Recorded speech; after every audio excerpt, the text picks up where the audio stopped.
Of what? Aloha, and welcome to the January meeting of the Kaneohe Neighborhood Board. This meeting is called to order. First order of business is to fill vacancies on the board, of which we have four. Subdistrict 2, Crown Terrace, Subdistrict 8, Kapunahala, Subdistrict 13, Kokokahi, and Subdistrict 14, Yacht Club Terrace. Is there anyone here or online that's interested in serving on the board at this time?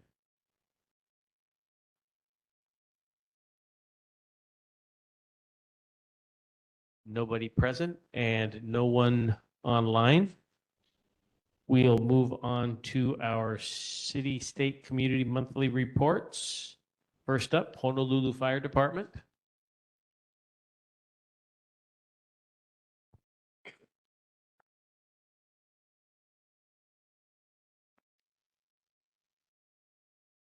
Hello, everybody. Captain Beanie over at Kāne Fire Station. We have the stats for this month of December. Structure fires 3, wildland 0, nuisance fires 1, cooking fires 1, activated alarms 8, and then medical emergencies we had 143, 1 motor vehicle versus pedestrian, and 6 motor vehicle crashes / collisions. Fire safety tip of the month is the electrical safety in the home.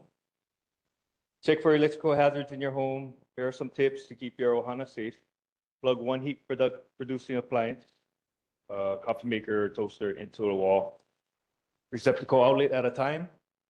Major appliances, refrigerators, dryers should be plugged directly into a wall receptacle outlet. Extension cords and power taps or strips should not be used. Check electrical cords to ensure they are not running across doorways or under carpets. Extension cords are intended for temporary use. Have a licensed electrician install additional receptacle outlets to eliminate thieves, and ensure electrical work is performed by a licensed electrician. Anybody have any questions? Any questions for the Honolulu Fire Department? Mr. Sakamoto? Thank you, Chair. Thank you, Captain, for your report. I attended the Community Emergency Response Team meeting, CERT, on Tuesday, and there was a member that asked a question about evacuation of apartments. If there's a fire and they're on the top floor or whatever floor, they're not on the second floor, does the fire department bring them down, carry them down, or they have a procedure? It's either shelter in place, depends on the fire. They can be sheltered in place, or they can bring them down the stairs as well. It just depends. I appreciate that. Thank you. Any other questions? Mahalo. Take care. You too. Honolulu Police Department.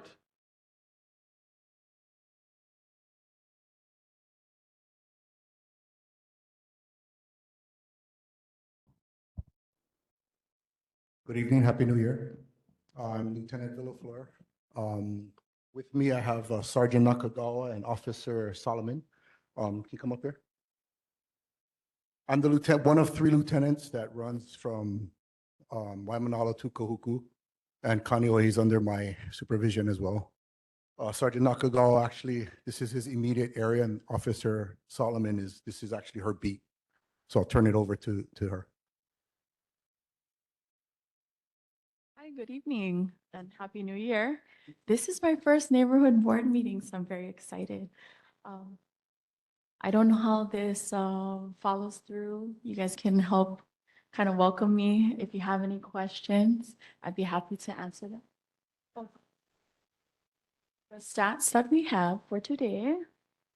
So the reported incidents here in Kaneohe District 4 for motor vehicle theft this month is at 2, previously at 1. Burglary offenses, 2, previously 3, which is down. Theft is at 11, same for the previous month. Unauthorized entry into motor vehicles is 2, same for the previous. And again, with robberies, 1 reported as well as last month.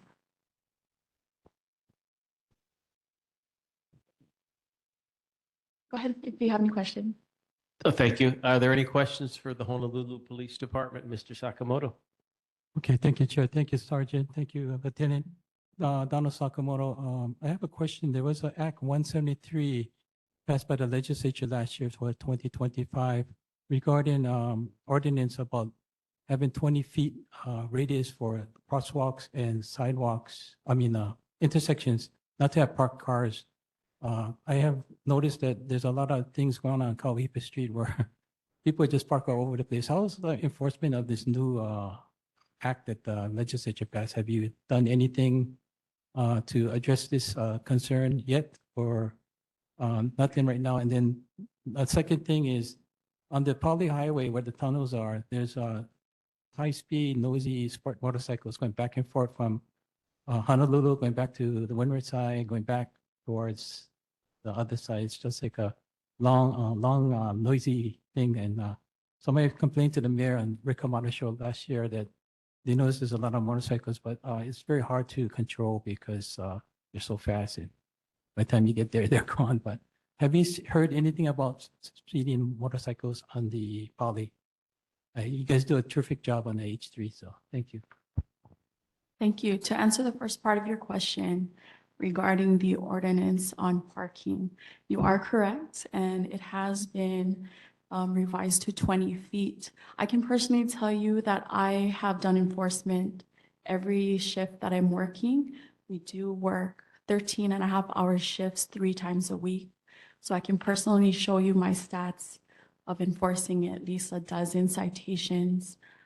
So that is important because it does obstruct the view of anyone crossing the area. And we also understand, I've personally spoke with the management of those apartment buildings about reminding their guests and also their residents to find alternative places to park.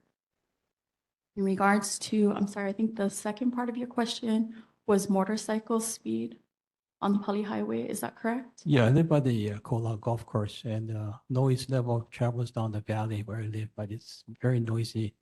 And somebody complained on the Waikanaka Road, in Honolulu, that in Oahu, that they would go back and forth. So it's irritating when they do this late at night or early morning. Thank you. Yeah, absolutely. We are actively always doing enforcement. And as you know already, we have the HPD traffic division. But a lot of our resources are focused on every offense that I listed here. Hopefully, we can encourage the culture to change so that we're not having to chase, or I'm sorry, that's the wrong word. We're not having to focus on so much enforcement, we can get people to comply. But that is a very, concern for us, and we are actively working on it always. Okay, thank you for all you folks do. Thank you. Any other questions for Honolulu Police Department? I just have a comment. Yeah, I heard about the parking thing. I think the parking was always 20 feet. Was that the case? So it's nothing new, but it's now being statewide. Or at least Oahu-wide. One of the things that I see more than anything, and you obviously don't have any influence until you're in a meeting talking about it, but it's cell phones and people not paying attention. So pedestrian injuries probably have a lot to do, not just with parking close to crosswalks, which is going to help, but people not paying attention to what's going on in front of them and looking at their phones. Everywhere I look, and I find myself saying this to you, realizing that I need to stop looking at other people doing their business and pay attention to what I'm doing. But there's a lot of I don't ride my bike anymore just because of that. It's just so dangerous. So if you're in a meeting and people are wondering what we can do about pedestrian and accidents, maybe throw that back in the mix one more time.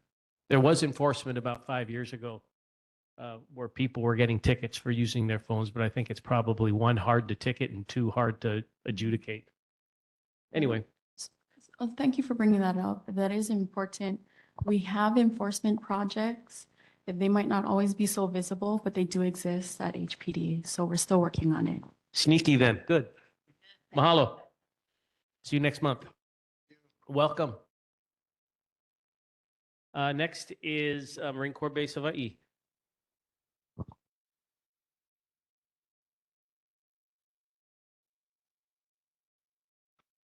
Aloha, Happy New Year. This is nice. Thank you, Chair, board members, and community. I just wanted to share a few updates. So we have a few events coming up. We're going to be participating. Our leadership will be participating in the opening of the Capitol next week, Wednesday. And in February, we'll be having our closing ceremony for the Makahiki with our lineal descendants and other community members. And in addition, every month, the athletics department puts on a 5K race, which is open to the public. Anybody can come. And so I have brought 2 flyers. One of them has the races and their dates when they'll be available. And then I brought the one for Saturday, February 7th. And there is a QR code on the flyer that if you click on it, or however you do the QR code, it'll take you to the page to give you the information on how you can register through the DBIDS process so that you can have base access to participate in these 5K runs. And they have all types of different locations and times. They do one at moonlight on the runway. So it's a great time. Take control of the runway and boo the planes going over, right? And go, yay, we're running out here. But it's just an opportunity to enjoy this space in a different light. Additionally, there was the release, if you were listening to the news, they released the military community. The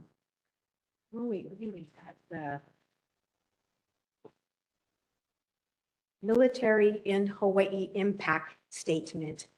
And there's going to be an open house here at Windward Community College on March the 11th.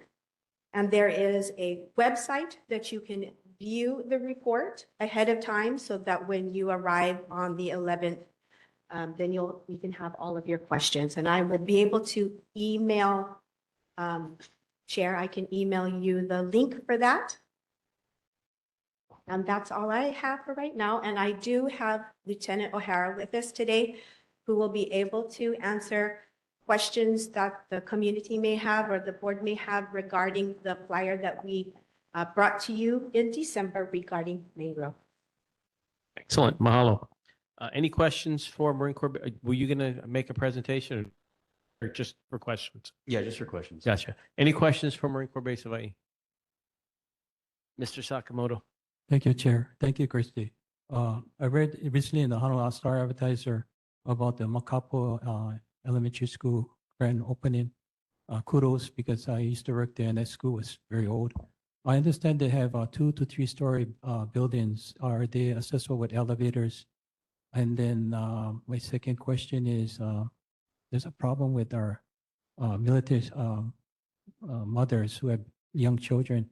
There's a long waiting list at the daycare center run by Marine Corps Community Services. And a lot of people said if they go outside, they can't afford to get daycare. It's very expensive. And then the last thing is our exchange. They renovated about maybe 1.5 to 2 years ago. I hear that the roof is leaking and they have buckets all over the place. It's terrible to see. Exchange that was built in 1998 where I worked there for about 21 years to go that bad. But that's all I have to say. But I just want to know about the elementary school. How's it going? Yeah, so the elementary school has 2 stories and it is elevator accessible. It just opened, so there will be some movement of the classes as they kind of just like refine where people will go and things like that, but it is ADA accessible. Any other questions for Marine Corps Base Hawaii? Excellent. I have a question about the run. If you put in your information on your information on the QR code for the DBIDS, is that just for that one race, or does that cover you for the series, just that one race? Yeah, so the passes are typically 1-day passes, and then it'll have a stipulation. If you have a sponsor, the sponsor will have to go with you wherever you're going. But if there's an event, it'll be for that event itself. Got it. Mahalo. Any other questions for Marine Corps Base Buddy? Super. Awesome. Thank you so much. Stick around. I know we're going to have discussion later on about mangrove. Yes, sir. Tracking. Okay. Okay. Windward Community College.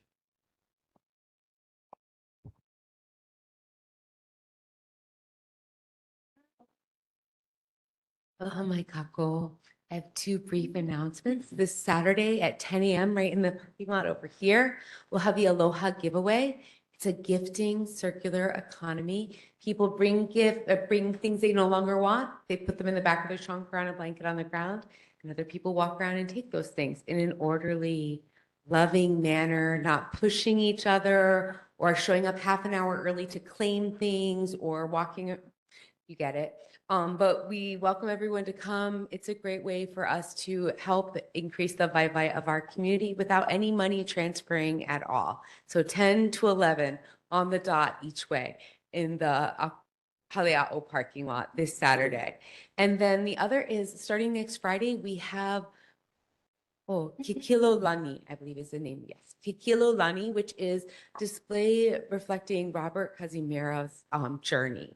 So, and he'll be there for the opening on Friday evening. And there'll also be later in February and March, there'll be some talk stories about that as well. It's going to be an amazing exhibit. And I hope you'll come. It's at Gallery Iolani, which is open. Oh, I should know this.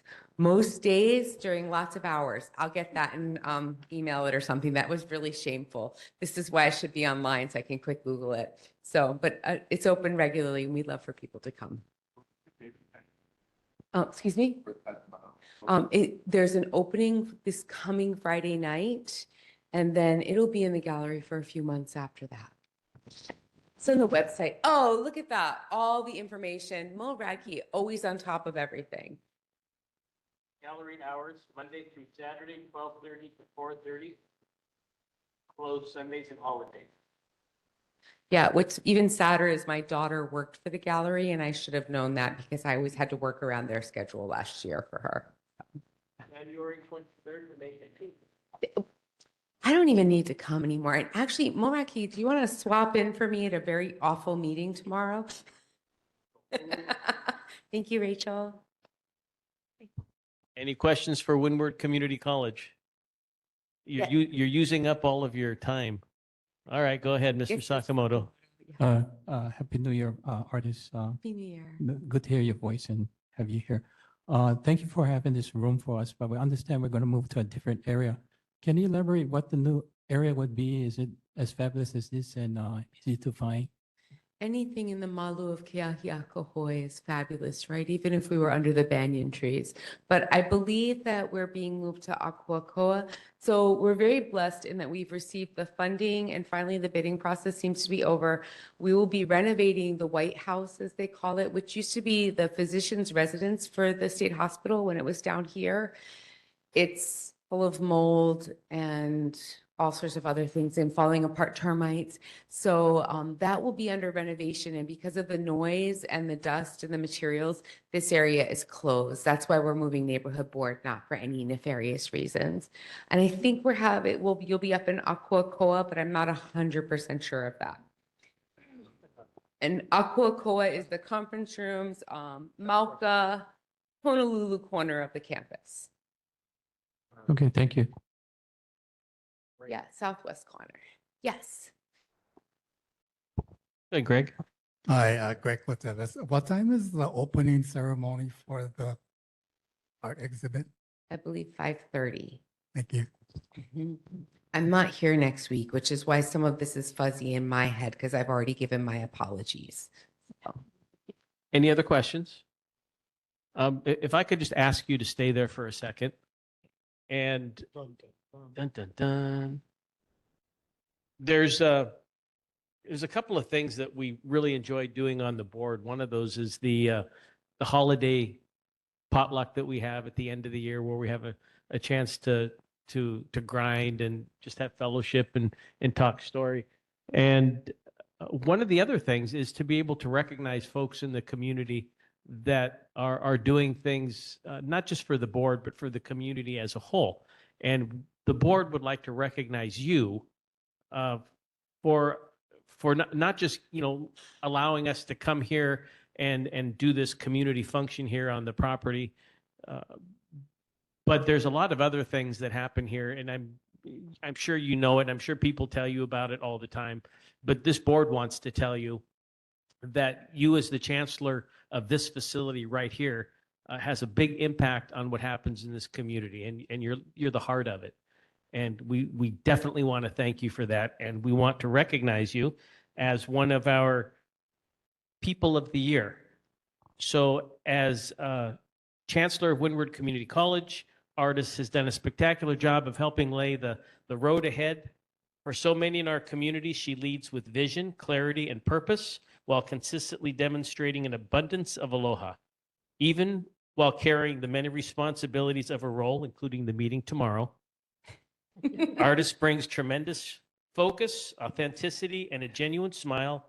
In her own words, this community is extraordinarily kind, and they appreciate your heart when you're working hard on their behalf. And those were your words.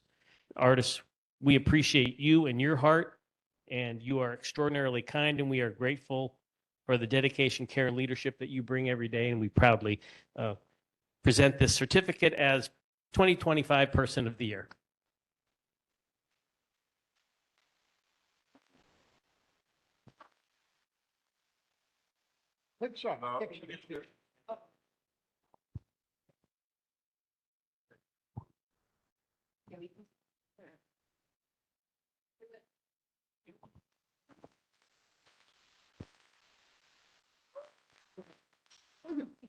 So my secretary wanted to confirm with me today that I was coming tonight because you guys had some questions. So I was a little bit afraid, actually, when I expected.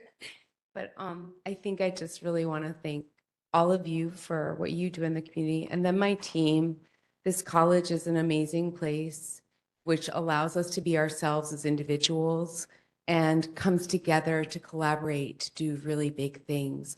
Whatever gets thrown at us, people are unafraid to try to really do good for our community. So I'm blessed to be a part of this college and this community. Mahalo.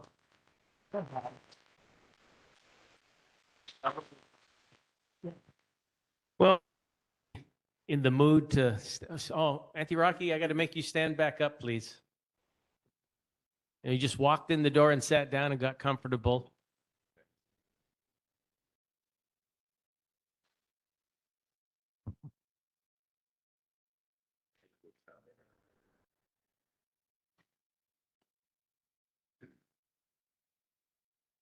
Hi, Auntie Rocky.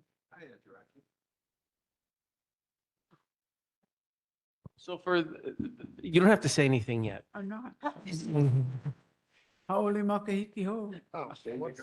To all. Aloha, welcome. We, for those of you who know, this is Auntie Rocky Kaluhiwa. She is very active in the community and is one of those voices in the community that when she comes to the meeting, first of all, just like Artis was kind of concerned about what the board wanted when Rocky shows up, we feel the same way. We have to be on our toes. We have to be prepared. We have to be studied up to make sure that what's she's going to bring is something that we're normally going to follow. So with that, we have a certificate of recognition and appreciation. The Kaneohe Neighborhood Board number 30 presents this certificate of recognition and appreciation to Auntie Rocky Kaluhiwa. While many of us know the right thing to do, the momentum to act can sometimes stall. Auntie Rocky helps move us forward. There's my glasses. Through her consistent presence at public meetings, she brings not only aloha, but when needed, a timely and loving wake-up moment that grounds us in responsibility, truth, and purpose. We deeply appreciate the way she teaches younger generations through example and how she continues and guide and inspire even the most seasoned kupuna. Her voice, wisdom, and courage strengthen our community and remind us of our shared Juliana. It's with heartfelt gratitude we proudly honor Auntie Rocky Kaluhiva as 2025 Person of the Year. Oh, wow. Mahalo. I'm humble. No, I am speechless. You're not speechless.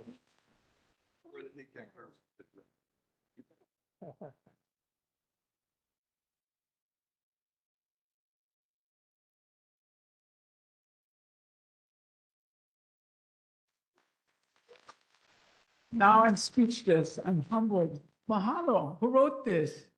Good writer. But mahalo. Everything I do is for our community, and Akua always leads me for the aloha that I have for all of our people. For ahapa.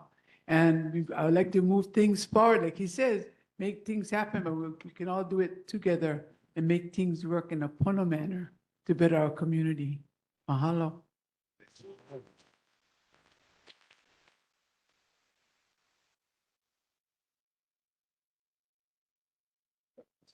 That's why this board is so much fun. Okay. Mahalo again for everyone. Next, we move on to some board briefs and discussion. First on the first order up there is a 3 absence notice for board member Elena Bryant. Elena, I see that you're on the call. Do Hi, you Jeff. want to? Hi. Did you want to continue on the board? Well, I know I've said this before. My availability is a little bit stretched, and I've missed a few meetings recently because I have a newborn, so it's even further stretched. So, if there's somebody from my district wanting to serve and is more available than I currently am, that I'm willing to graciously step down to allow that to happen. But if not, I would be happy to continue to serve the board, to the greatest extent possible, given my availability right now. Gotcha. The normal procedure is after three notices, the board would vote to either vacate the position or keep the person on. Is there a motion to one way or the other? Move to keep. Seconded. All in favor? Aye. Any opposition or abstention? Thanks, Elena. Get some sleep. Thanks. I definitely need it. And yeah, and we'll look forward to either one of these days catching you in person, but we love seeing you online. Thank you. I will You're come as much as I can, I promise. No worries. Next up is the Exceptional Tree Program by Navin Tagore. Exceptional Tree Program? Nobody? All right. Briefing on the OHA legislative package.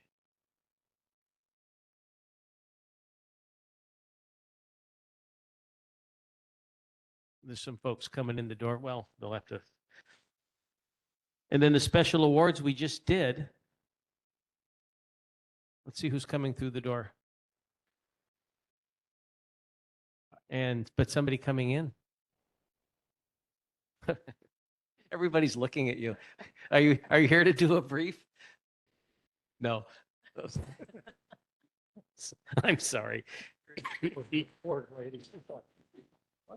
All right, let's just jump right into resident and community concerns. The first one came to me, so I'll just read it. Unless Luke, are you here? Luke Wasserman? I got an email and then we had a phone call about the youth tennis programs at Kaneohe District Park. He was saying that the courts are unsafe. Basically, when they're wet, they're very slippery, so they need to be resurfaced.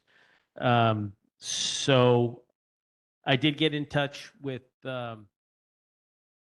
Parks and Recreation, and the gentleman that I spoke with said that they had looked at the courts, and when they're wet, they are tough to play on, just like any surface when it's wet. Maybe you don't play tennis when it's wet and you fall down. So the courts were deemed to be okay, and we'll just keep an eye on that one. The other one is a mystery smoke smell near Coconut Island by resident Luke Madge. And the only reason I put it on the agenda is because I went down there and I just, sniffed around. I didn't smell anything. And it probably has a lot to do with the time that I went down there. But is anybody who is around that area, is there a mystery smoke smell? But there was no smoke. That was another thing that I asked him was, where's the smoke coming from? You'd easily be able to see that. I thought maybe mangrove burning over at the fish pond, but that wasn't it either. So it's just a smell.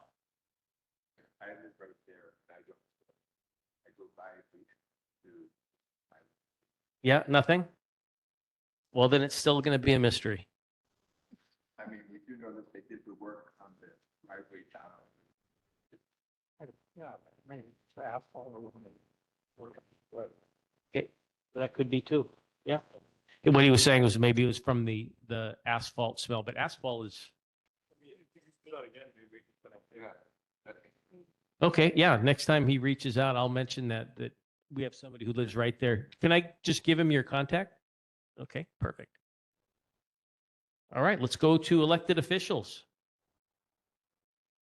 First up is Jill Takuta's representative. I think he's going to be online. Chair, Hi.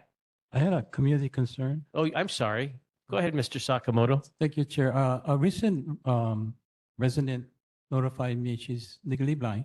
And she said, you know where Taco Bell and Pizza Hut is? And there's a little bridge on Kamehameha Highway in downtown.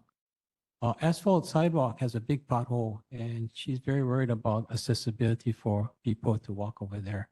And then another thing is the concern of Kava Street. I brought this up before, behind Zippy's. It's getting really bad. There's a lot of potholes. The bus goes there and number 60 and the other ones. I don't know when Department of Facility Maintenance or Department of Transportation is going to fix that area. And then Kehala Street, you know what, Jack in the Box, I think Laura Burbridge brought this up. It's terrible. I went down there recently and I hope the city can do something about these areas very soon. Thank you. That was the potholes on the sidewalk by the Pizza Hut and the Taco Bell, potholes in Kava Street, and I didn't catch the last one. Kehala Road. Okay, good. We'll just wanted to clarify that for the minutes. Any other community concerns? I'm up, Chair. Marie Samudio. Hi. Hi. You have a I, community concern? Well, I hope it's not a community concern. We have a community emergency response training coming up in these coming weeks, and because I am not a trainer, I'm not privy to who's signed up. I know we have some people from the Marine base signed up, but I don't know if we have anybody from the Kaneohe board or community directly signed up. And to me, that's a concern. And I know your board has always been supportive of the community emergency response team. So I just wanted to bring it up again, that it is available. Walk-ins are available this Saturday and the following Saturday. You don't have to necessarily register through the DEM and Eventbrite, but if you are available, either as volunteers or to serve as survivors in the exercise, that would be highly recommended, so you know what would be involved in this type of community emergency response. Thank you, Chair. Thank you very much for that information. You're welcome. Any other community concerns? All right, moving back on to elected officials. Representative Jill Takuta. Happy New Year, everyone. So happy to see everyone. Thank you for the time, Chair and Neighborhood Board. Really just kind of sharing any real updates that are, I think, more relevant to the community. There have been some recent press releases that Representative Takuta has shared, which are available on our website, which I'll share before I leave. But I think some of the more pressing things that are coming up are we are in the process now of currently scheduling another round of in-person town halls and ag listening sessions And we don't have any hard dates yet, so we're updating that, and all that information will be available on the website. As it becomes available, I'll also email chair those dates and sessions if you're interested. Also, just wanted to follow up on the Kaneohe mangrove extraction. Thank you to Eileen. I did get a lot of contacts from community members who have been affected and have submitted some what we call privacy release forms to the DoD as far as making those official congressional inquiries.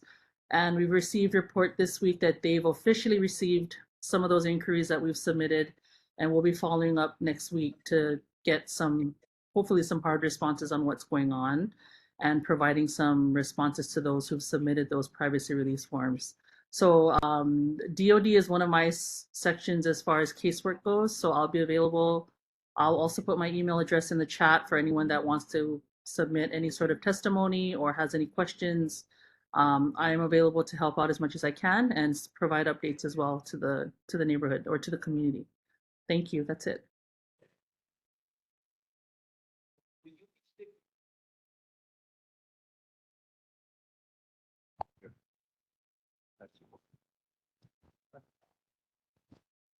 Will you be staying on the call? Yes. Thank you. We're going to be talking about that particular topic, and there might be some things that you can glean from that will be helpful to you and us. Thank you. Thank you. Governor Green's representative. Hi, Diane. As I am much shorter than the other people who have spoken. Hello, I'm Diane Acco. I'm with the state. I'm with DAGS, but in this capacity, I represent Governor Green or Governor Green's office.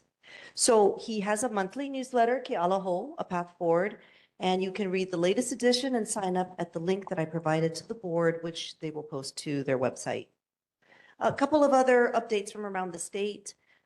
It's the year of our coastal kuleana. Governor Josh Green declared 2026 the year of our coastal kuleana at a proclamation signing on January 9th. The DLNR has a Year of Coastal Kuleana website with information and events to encourage people to do things over this year.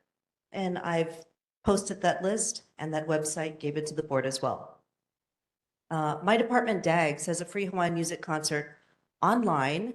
Our Hawaii State Archives Division and the University of Hawaii Better Tomorrow Speaker Series are hosting a Hawaiian music concert next weekend with rare old instruments from its collection. It is going to be on Saturday, January 24th from 5:30 p.m. to 8 p.m. It will be at UH Manoa's Orvis Auditorium, but at this point, tickets have all been spoken for. So sorry. So you can watch it for free on live stream on our Facebook page, Hawaii State Archives. And also, I put flyers up here, little tiny flyers in case you guys wanted to pick it up on your way out. And lastly, the State Foundation of Culture and the Arts wanted people to know that there's art grants available for Hawaii veterans, $25,000 in grants for any art-based projects or programs directly focused on Hawaii veterans. You can apply if you're a 501c3 Hawaii veteran and military service organizations, community service organizations, cultural groups, and arts groups incorporated in the state of Hawaii. So due date to apply is January 1st, but as that's coming up, they are considering extending it. I can't guarantee that. I'm just telling you that that might be maybe happening. And a link and more information on where to apply, again, sits with the board when they post this to their website. That's my update. Okay. We'll do Q&A in just a second. Mayor Rick Blangiardi's representative. Hi, Andy.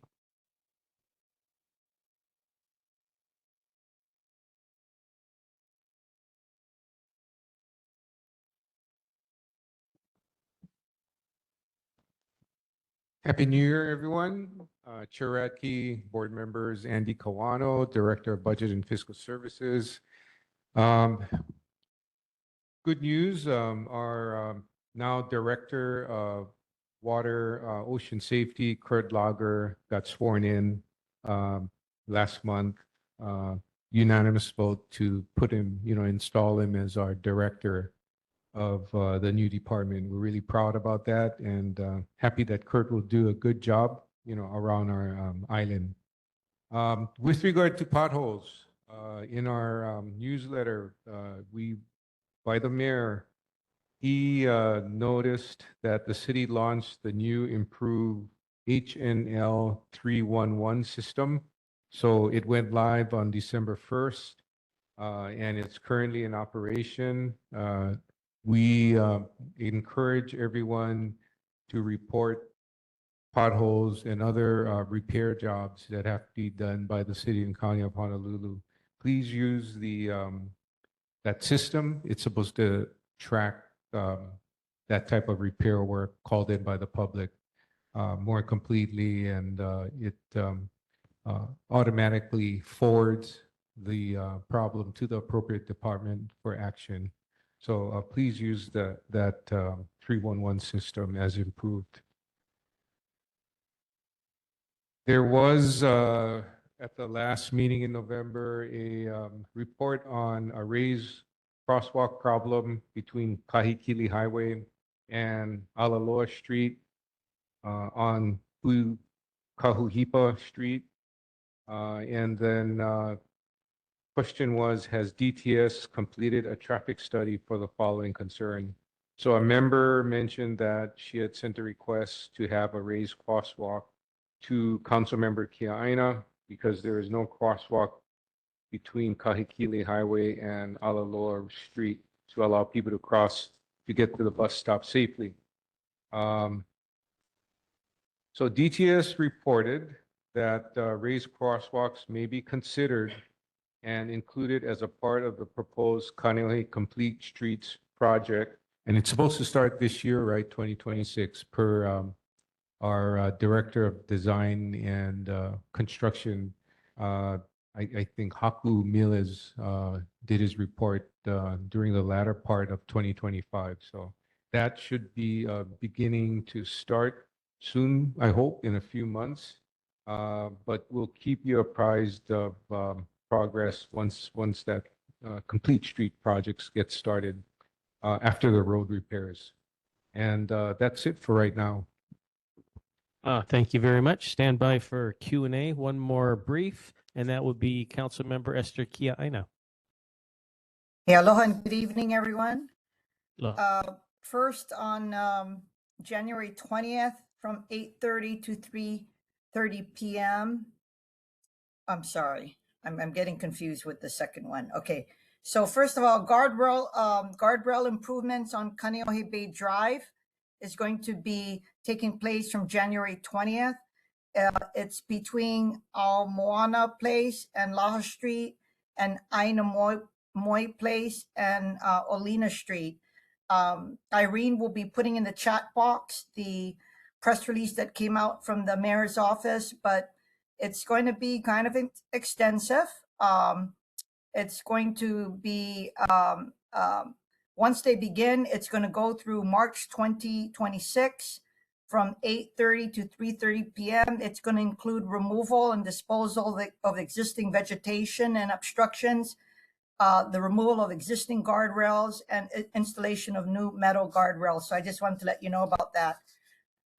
Second, there is going to be a community meeting at the Kaneohe Community and Senior Center on January 21st from 9 a.m. to noon. This relates to FEMA's updated flood insurance maps. It's critically important for property owners to know about the updated maps because they may be impacted on their flood insurance, especially if they have federally backed loans or mortgages. In the chat box, we are including a link from the city's Office of Climate Change office, who will be there with FEMA. So I highly recommend people take a look at it. And if you're unable to make it, there's actually an ongoing virtual meeting as we speak.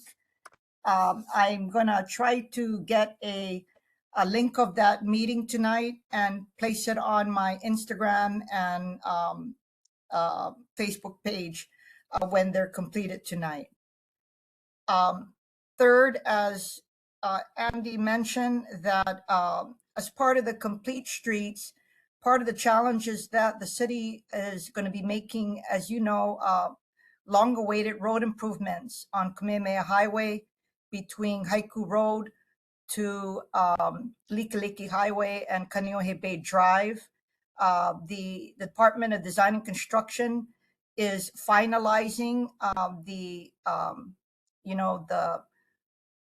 anticipation to proceed, but it's going to be pretty extensive as well. It's going to be about 18 months from 8:30 to 3:30. And as Andy mentioned, I believe it is after the road improvements that a lot of the attendant improvements at the intersections and everything are going to take place.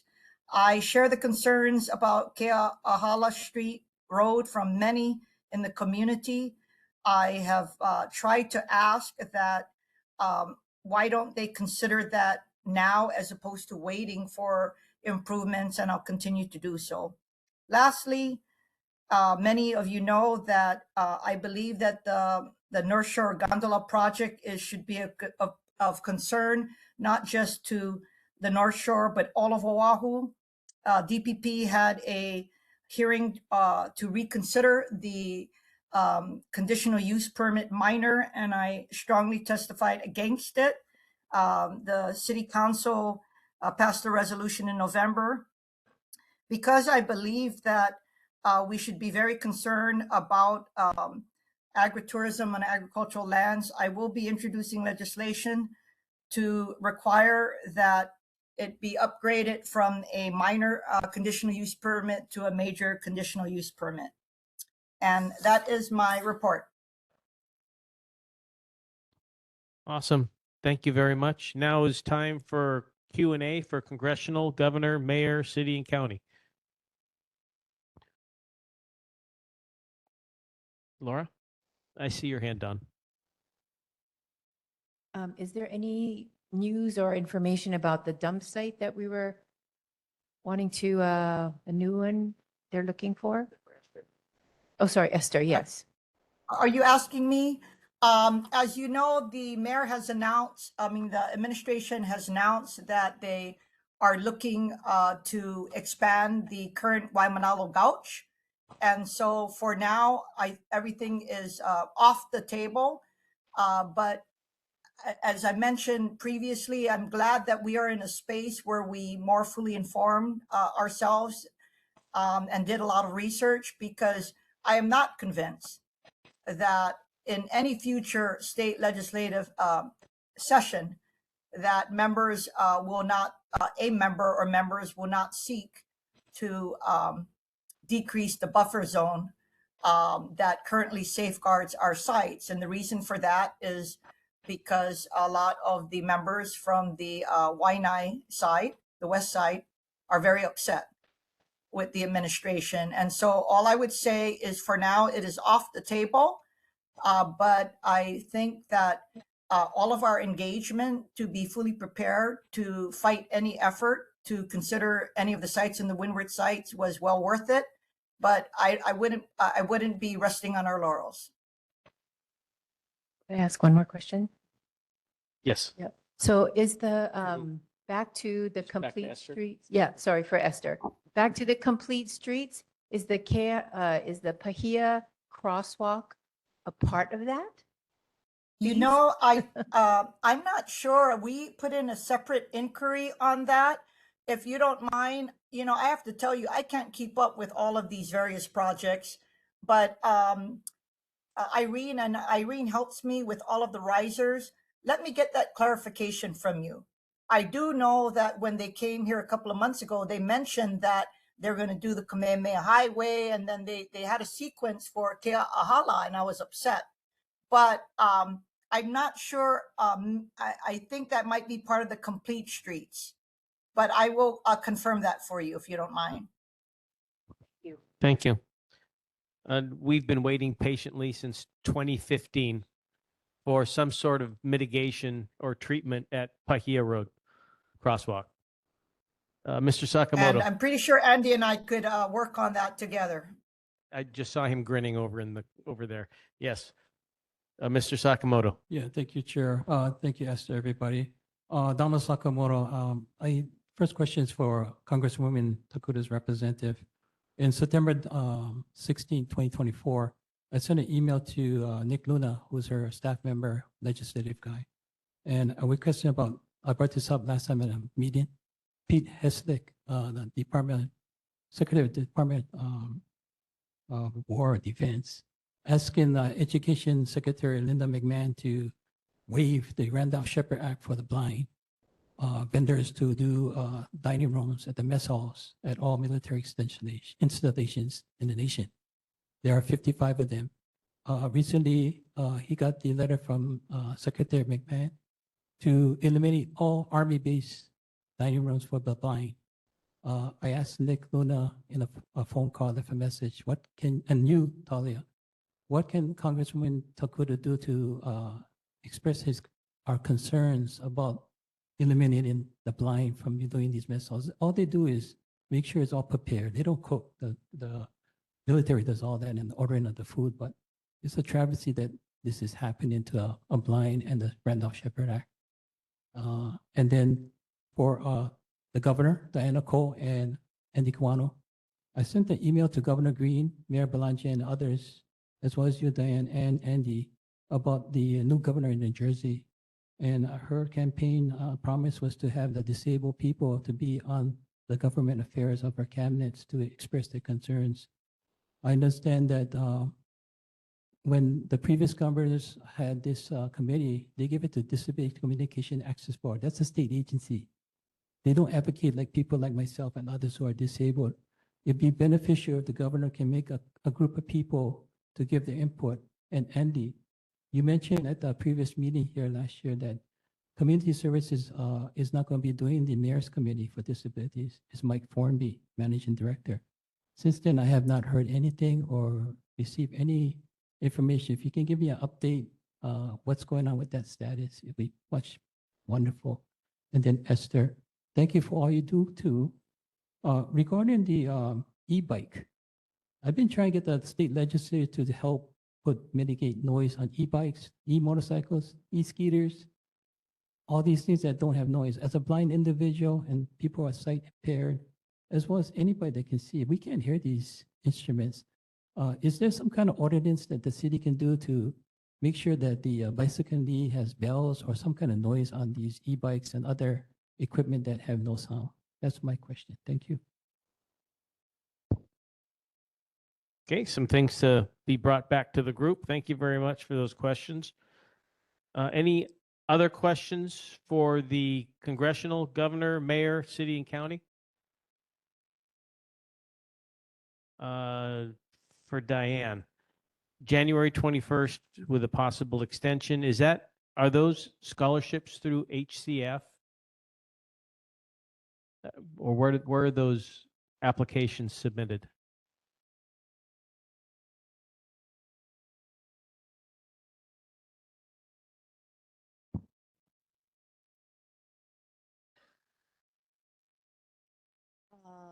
Where to apply? highpro.ehawaii.gov/save/search. And then there's a solicitation number box.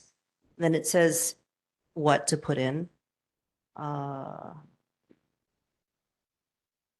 that answer your It question? does. Where is that?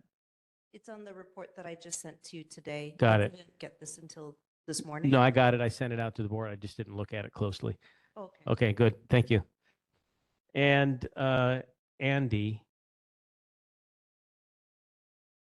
Oh, so for the 311 potholes, if something pops up and the person who is submitting the pothole doesn't know the jurisdiction, if something comes up and it belongs to the state and it's on the HNL 311, will the HNL folks forward that to DOT?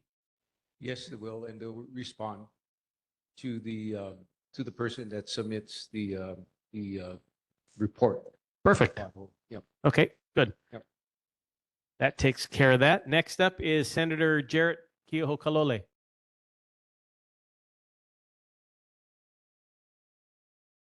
Senator Brenton Awa. Good evening, Chair. Hi. Hi, are you able to hear me okay? Yes. All right. Good evening, everyone. Happy New Year. Aloha Kaneohe Neighborhood Board, members of the board and community. Happy New Year. My name is Elizabeth Tabake, and I'm here to present the report on behalf of Senator Brenton Awa. To begin, as we approach the new legislative session, January 21st will mark our opening day. We have already started pre-filing bills, and the deadline for bill submission is January 28th. Additionally, the deadline for grants and aid applications is January 23rd. I believe that's next week, Friday. So any organizations or nonprofits interested in funding should ensure that their applications are submitted by this date. For the community on January 31st, we will also be distributing branches from the ulu trees for those of you who participated in the air layering process several months ago. The branches we're distributing are the results of the direct results of that effort. Community members should bring a bucket with some dirt in it to help plant these branches back in their homes. I'm also pleased to share some good news that the governor and his administration released $16 million in capital improvement project funding yesterday for the construction and renovations of the Hawaii State Hospital Haleho'ola building. This project includes comprehensive planning, design, and construction with $60 million allocated for that construction phase. Moreover, we've been working on the Genki Ball project at Kahaluu Pond since last August. This month marks the final phase of the Genki Ball drops with the elementary schools. We will be transitioning, as we get into session, we will be transitioning the project over to Keahiakahoi with hopes of the continued support from the CAST Foundation to ensure that it thrives moving forward. That concludes today's report. If you have any questions for Senator Wah, I'd be more than happy to bring them back with me. Mahalo. Next, Representative Kitagawa is expressed her regrets that she won't be here, but there is somebody from the office, I believe. Off you go. Hello, sorry, I'm still figuring out WebEx. Apologies. Aloha Kaneohe Neighborhood Board. My name is Rich Seaman. I am one of Representative Kitagawa's legislative aides. Unfortunately, she is unable to make it tonight. I will be sharing a few updates and can take any questions back to her. Rep. Kitagawa is a member of the House Finance Committee and has been very busy attending informational briefings by all of the state departments regarding updates from their departments, as well as new requests for funding this year. All of the informational briefings, as well as upcoming hearings and floor sessions, can be viewed on the House YouTube channel. Rep. Kitagawa encourages you to tune in either live or after to learn updates and following along on legislation this session. You can find a link to the YouTube channel from the Capitol website, www.capitol.hawaii.gov. Rep. Kitagawa is also working on various legislation for this session, and she will share more information on what she is introducing later this month once the bills are officially filed. However, one of the bills she will be introducing is a partnership with sixth grade students from Waihole Elementary School. Although Waihole Elementary isn't under Kaneohe Neighborhood Board, she wanted to share about this bill with all of you because the students from Waihole go to King Intermediate and Castle High School, and she's proud of the students for participating in the legislative process. Last year, Waihole's sixth grade class came to the state capitol for a visit and did a presentation for Rep. Kitagawa on their concerns regarding overfishing of the Ama. This year's sixth grade class was interested in following up on this concern and decided to introduce a bill to try and address their concerns with overfishing. The bill Rep. Kitagawa is introducing is requesting DLNR to create a statewide bag limit of 10 ama per day per person during the open season. If you're interested in supporting the Waihole students and submitting testimony on their bill, please reach out to our office and we'll let you know when the bill is scheduled for a hearing. Opening day, which is the official start of the legislature, is happening next week, Wednesday, January 21st. Floor session starts at 10 a.m. and refreshments will be served in the legislators' offices after. The public is invited to attend. If you have any questions for Rep. Kitagawa, I can now take those questions back to her. Awesome. Thank you very much, Rich. Moving on to Representative Matayoshi. Aloha kako. My name is Tate Castillo. I'm working for Representative Matayoshi as a legislative attorney. He wanted me to express his aloha to you, the board, as well as our Kāne community. I just wanted to, give an update. Again, he is currently serving as the chair of the Consumer Protection and Commerce Committee, overseeing a lot of bills that will be coming through the legislature related to protecting you folks. Some of those bills will be on cryptocurrency kiosks, workers' compensation, e-bikes, flavored nicotine, and cell phones in schools. We'll be sharing more of that once the session starts, and you can follow along with all of the great information provided by Rich earlier. For some community updates, I think some of this was covered, but to again reiterate, we got some capital improvement project funding for the YWCA's Kokokahi facility, Hinamauka, and the Hawaii State Hospital. He just wanted me to provide some other updates as to some of the community events coming up. So for all of you interested, the Marine Understanding through Hands-on Exploration and Education program is now open for applications for students grades 7 through 9.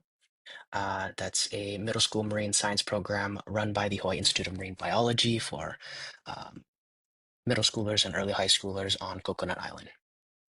We also have the monthly Ohana Food Bank distribution through Key Project on February 3rd, as well as the 2026 Senior Fair upcoming at Woodward Mall on February 20th. If you have any questions you'd like to direct towards Representative Matayoshi, please feel free to send them my way. Mahalo. Mahalo. And finally, Representative Mike Lee.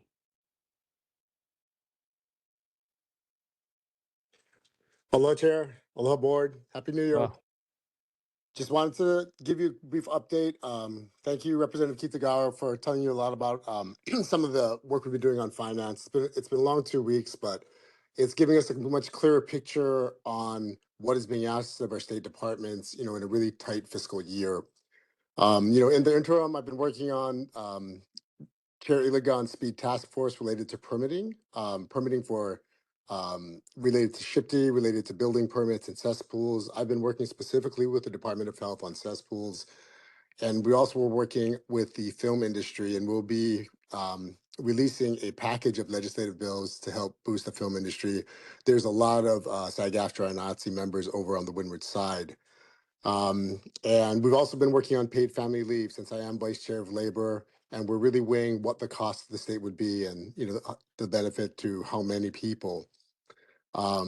It's been great, the last 6 months or so to see everyone more so even in the community at the Heroes and Helpers event with the Windward Neighborhood Security coordinators during Christmas.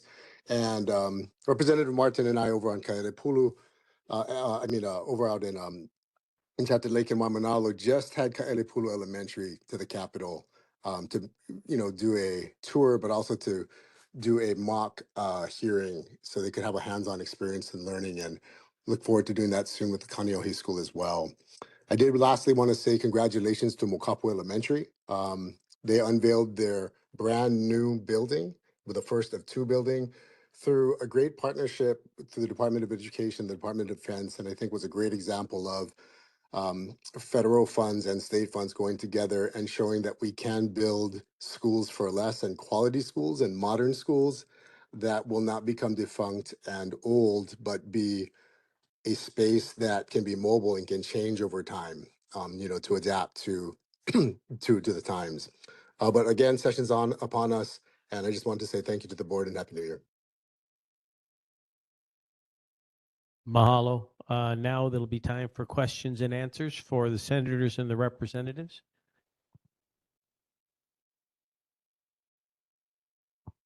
Mr. Sakamoto. Okay, thank you, Chair. Thank you all representatives as well as the staff for coming tonight. Question is the electric vehicles. We plan to get more EV vehicles coming in, but the batteries, where do we dispose the batteries? Is there any legislation to rectify when the car is no longer able to be used and the batteries have to be disposed? Because I talked to a Teamster person who was with the bus and the Parachas Handy Van contract negotiations. They went to a rally at the Hanuhali about their union contract, and Mike Formey came down, managing director, talked to them. And one of the members said, the electric buses, when the battery goes bad, they don't know where to put it. Oahu Transit has no action plan. And I just worry about that because that's an environmental thing. And just to let it sit someplace on a warehouse or on a property, it can cause a lot of damage. So anything that can be done for the legislature. Now, we have a lot of people who died on the highways last year, was what, 128 statewide? It's very disturbing. I hope the legislature will react to this, to what we can do with people who are texting on their phones, have road rage or are DUI, because it's heartbreaking to hear people get killed, run over, or any kind of accident right now. And the last thing is, basically, we had an incident at the state hospital. I'm glad that they're going to do renovations there. Thank you, Elizabeth. But the thing is, there was a nurse that was killed and stabbed, I think a year ago or so. I just want to make sure that all parameters are made to help to protect the staff from being abused or killed by a patient or something. But that's my concerns for now. But thank you for all you do, and I look forward to be there on the 21st. Thank you.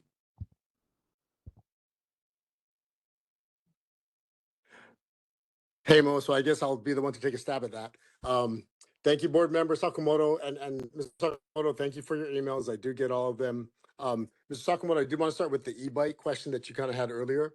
I am going to be meeting next Tuesday with the introducer of the e-bike bill, the e-bike package that unfortunately did not pass this past year, but we expect to pass this year.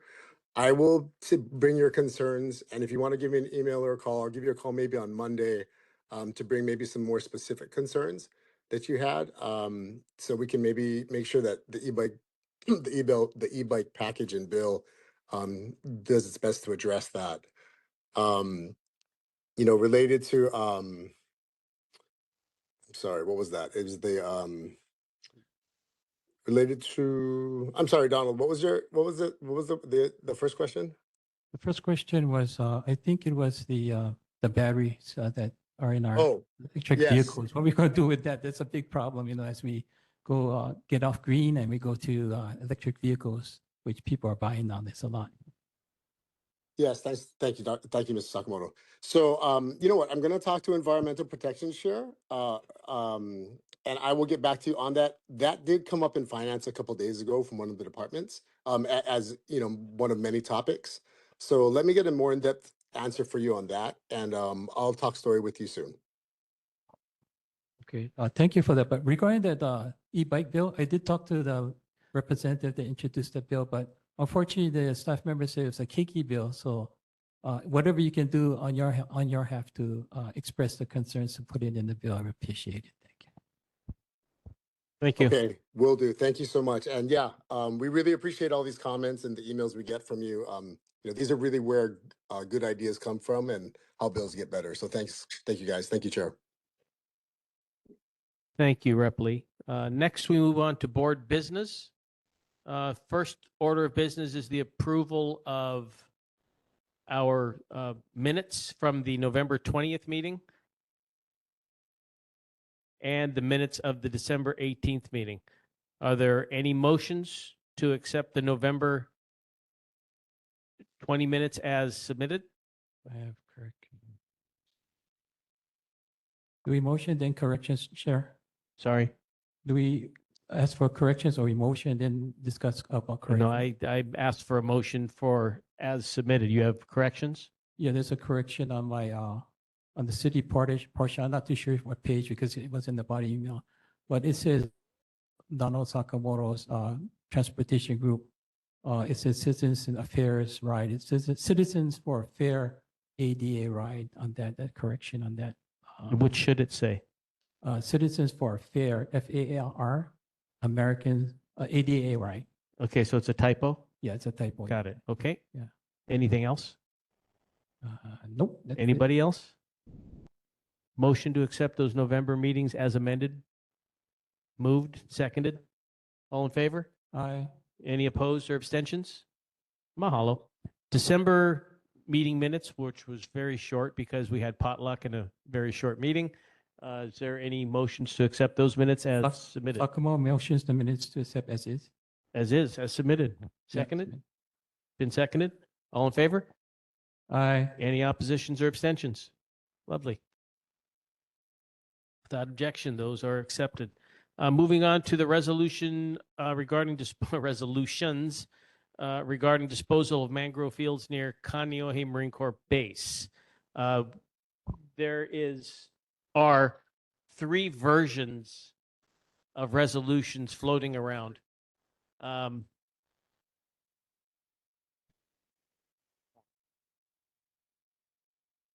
Before we go through reading all of the resolutions, can we just have discussion? Is there any board discussion?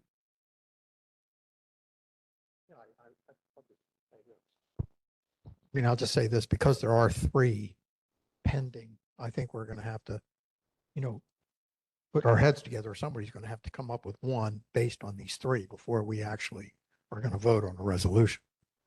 Okay. Any other comments? Or maybe we just need to read through them. Community comments? Hold on. Community comments? Yeah, please. Yeah, Alan, can you come up to the microphone, please, and raise it up to your height level? That was a tall person joke. This has been a very steep learning curve for us, and we've never confronted this problem before. Can you help him with that? And let me see, can you hear me now? It was a tall person. Here's the problem simply in the way we view it. There was a stench, it was traced to mangrove removal, and then there were also health complaints which are consistent with hydrogen sulfide and other volatile organic compounds that are associated with removal of mangroves. And we believe that those were associated. We're not here, yeah, we believe those are all associated. I think that we don't object to the removal of mangroves. That has nothing to do with us. The base makes its own decisions of whether on security or other reasons to remove mangroves, that's fine. But I think now there's a body of literature that's developed. This, unbeknownst to me for the last 20 years, people have been developing standard operating procedures and monitoring techniques because this is identified as a real toxicological problem. And when I looked at that flyer, I was a little bit concerned because one of the things, there was one exceedance only in 3 days of monitoring. It was a significant exceedance of the state standards, which are quite high, actually, as opposed to the federal standards, where you tolerate only tolerate a much lower level, 1 to 1.5 parts per billion, not 25 parts per billion. And let me just point out that in the brochure that had me a little concerned, it seemed to me to say, hey, look, there's very little going on here. But it was done not according to the standard operating procedure. The standard operating procedures these days are to monitor it before you start large-scale mangrove removal in near or near a residential area, so you can get a baseline, especially important since we're near a sewage plant. That removal was done near sewage water treatment plant, which emanates the same kind of volatile gases and H2S as does mangrove removal. Also, that the measurements should never be spot measurements, and I reached out to the Department of Health, and all they did was spot measurements, which were quite low, which are reported here. The only time they did a 1 hour average, when you're really supposed to do 12 to 24-hour averages, that's when they had the exceedance, and that was actually on a day when the mangroves were not being removed. It was also done during the day. The levels tend to be higher in the evening. Okay, so I think that what we're really concerned is if there are going to be, again, other large projects of mangrove removals in the state, for whatever reason, that's fine, but the proper removal and the proper techniques and the proper monitoring should be done, because it results in, aside from a quality of life issue, the stench was horrible. And I just as an aside, our nose was designed to protect us. If we smell a stench, it's probably something that it's not good for us. And we can detect it as low as My wife detected, I think, at 0.5 parts per billion. Probably would take me 50 parts per billion. But that's already in the danger area. So the average person, by the time they smell it, they're already in, if it's a chronic exposure, we're not talking about acute exposures, which is what the Department of Health is more commonly addressing. I think that's why they misinterpreted the acute data with chronic. So I think that if this is a problem that's occurring on the mainland, if it's going to be increasing large-scale removals here, I think the Department of Health has to get kind of its act together and starting developing things that you're supposed to hand out questionnaires, you're supposed to do continuous monitoring, and especially if an odor is detected. So in these SOPs, if an odor is detected, you know, a whole setup is set up to monitor this. And that's all we're interested in, that this is almost done, this project's almost done. We'd like it to be completed in the proper way, so we don't have to tolerate the stench and the medical consequences.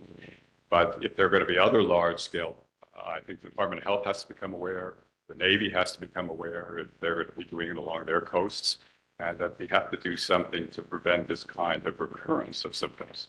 This is a relatively small community, but they were seriously affected. If there were a larger exposed community, it would have been a much bigger problem. Thank you. Question for anyone in general. Stench comes from the stumps rotting or dunnage left there? Anybody know? Does the smell come? I'm not sure if you're qualified to answer this. Does the smell come from the stumps remaining in the ground after mangrove have been cut, or is it coming from dunnage or mangrove left to rot? Right. Well, if you cut, in this particular case, if you look at the area, the mangroves were physically removed. I mean, they were pulled out completely with heavy machinery, which was witnessed. Including root. Including roots. And that's when you get the problem. So you get the silage problem. That's when you get the anaerobic bacteria and the action on that's 100 years of vegetation that's there, and the release of H2S and VOCs, so volatile organic compounds. If you cut them back, that doesn't happen because you're not disturbing. But the mangrove will continue to grow. Correct. So, I mean, obviously, it's a more expensive solution because you have to do it more frequently. But they will come back anyway. I mean, you can see they'll come back anyway, but it'll be obviously a lot longer. I mean, it's a much more, I guess, cost-effective to pull them out. Does the removal of the mangrove provide a service to the bay, do you think? Well, it depends on, the mangrove removal on the mainland is being opposed very, very, very frequently because there are a lot of benefits to having mangroves, especially in this time of sea rise. And there's a whole discussion, and generally it's believed on the mainland, mostly it's discouraged. Are they invasive here? In Hawaii, it's invasive everywhere. I mean, everything is invasive at some point. You just have to draw the timeline. But it could be considered invasive here, but it has great benefits here. So the recommendations I've read from the professionals is that there are serious reasons like poor drainage and cultural reasons to remove it, then remove it, but don't pull them out willy-nilly because they do offer a great deal of benefit. Okay. Anybody else want to chit-chat a little bit? I just want to absolutely strengthen that last comment. We are not against keeping mangrove. We are not against removing mangrove. Sorry. Okay, we are totally for it. We remove our own mangrove. The reason we're here is that there were enormous numbers of complaints and really sad stories. So you're talking mostly about the smell and the effects of the smell in the community. So you're asking So you're asking, well, that's water under the bridge now. So you're also saying that you'd like to see future removals fall under the Department of Health? Is it the Department of Health that regulates the removal of things like that?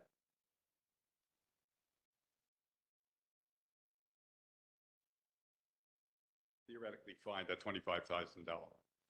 So they already have rules, but the mechanism to monitor these exceedances. That was another thing that you had mentioned, that the mechanism to monitor was a spot check and not something that was over a period of time. You said 12 to 24 hours. Why is that That's just a I mean, is that a real number? That's a real number, yeah. From the EPA or from Department of Health or?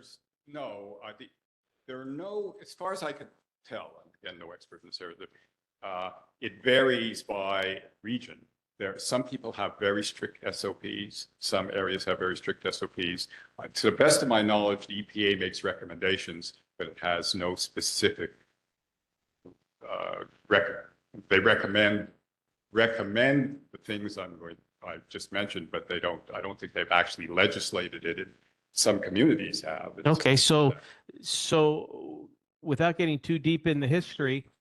Every community has some rules. We have the laxest.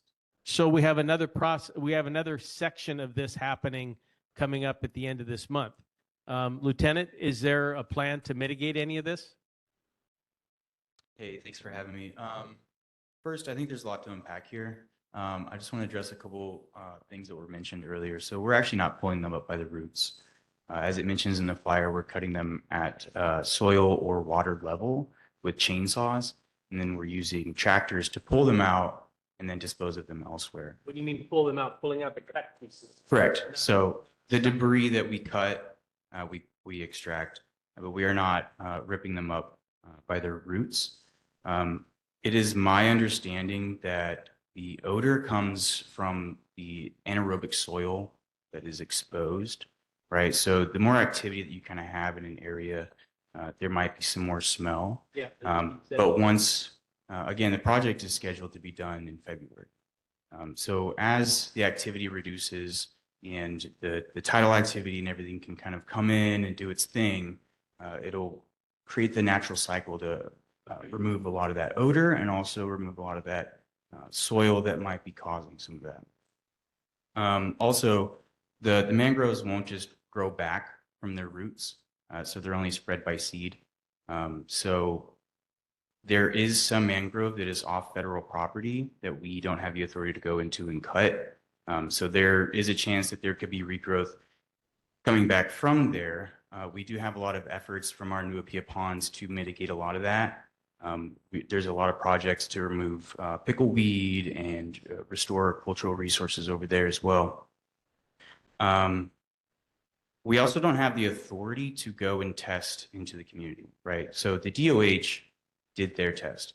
There's SOPs, there's standard operating procedures and things. That's how they do business, right? So in this flyer, it's a reflection of the information that they gave us. They did instantaneous readings, right? So they went throughout the community and they did instantaneous readings to see where there might be spike levels, okay?